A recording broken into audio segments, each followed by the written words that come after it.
तर मित्रांनो, स्वागत आहे तुमचं आपल्या सोल टॉक्स मराठीमध्ये.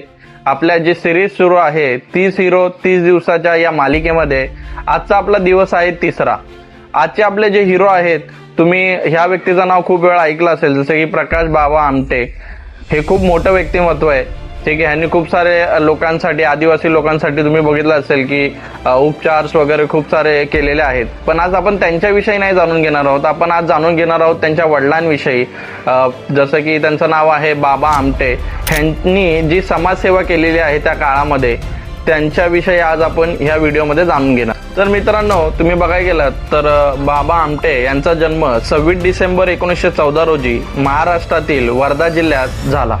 त्यांचे खरे नाव मुरलीधर देवीदास आमटे असे होते. मित्रांनो, त्या काळात कुष्ठरोगांना समाजापासून दूर ठेवले जात होते. लोक त्यांच्याशी बोलायलाही घाबरत होते. पण बाबा आमटे यांनी त्यांच्या देव पाहिला. त्यांनी कुष्ठरुग्णांची सेवा करण्यासाठी स्वतःचे संपूर्ण आयुष्य मित्रांनो समर्पित केले. तुम्ही जर बघितलं तर त्या काळामध्ये कुष्ठरोग हा खूप बेकार असं म्हणजे खराब असा आजार मानला जायचा. आणि त्या काळामध्ये जर आपण बघितलं तर कोणीच कुष्ठरोग झालेल्या व्यक्तीच्या बाजूला सुद्धा बसायचं नाही किंवा जायचं सुद्धा नाही.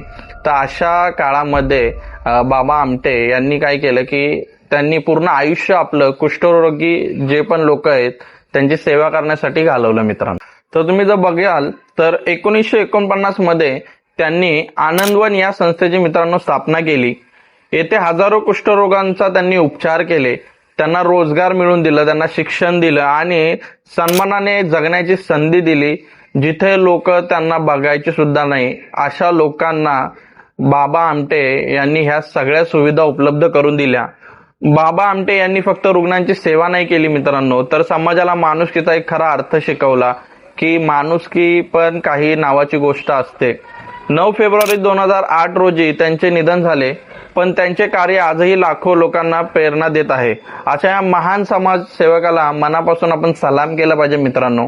आणि त्यांचा हाच वारसा त्यांचा जो मुलगा आहे, जसं की प्रकाश बाबा आमटे, ह्यांनी तो त्यांचा वारसा पुढे जाऊन कंटिन्यू केला. त्यांनी खूप सारे आदिवासी लोकांना जसं की हेल्प केली, तुम्ही बघितलं असेल. असेच नवीन नवीन व्हिडिओ मित्रांनो आवडत असतील बघायला, आणि तुमच्याकडेही तुम्हाला कुठल्या व्यक्तीविषयी असं तुम्हाला वाटत असेल की त्या व्यक्तीविषयी तुम्हाला माहिती पाहिजे असेल, तर मित्रांनो नक्कीच तुम्ही आपल्या कॉमेंट बॉक्समध्ये त्या व्यक्तीचं नाव कॉमेंट करा.